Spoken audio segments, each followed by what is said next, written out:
कसं आहे माहिती का मित्रांनो, 2026 मध्ये पहिल्यांदा सीईटी 2 वेळेस होती. त्यामुळे मुलांचा मेन कन्सर्न येतो की फर्स्ट अटेम्प्ट इम्पॉर्टंट आहे की सेकंड अटेम्प्ट. आता त्याचं क्लिअर आन्सर सांगायचं म्हटलं ना तर फर्स्ट अटेम्प्ट तुमच्यासाठी खूप महत्वाचा असेल. का?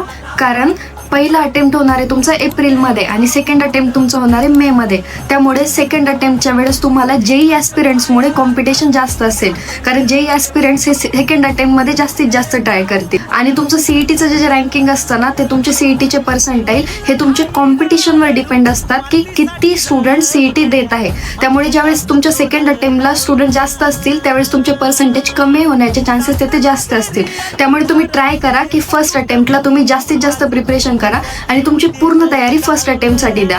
आणि तुम्हाला MST CETच्या प्रिपरेशनसाठी जे इम्पॉर्टंट नोट्स हवे असतील, प्रिव्हियस इयरचे क्वेश्चन पेपर हवे असतील तर त्यासाठी काहीच नाही करायचं मित्रांनो. फक्त कमेंटमध्ये टाईप करा MST CET. बाकी सर्व डिटेल नोट्स तुम्हाला तुमच्या DM मध्ये भेटून जातील.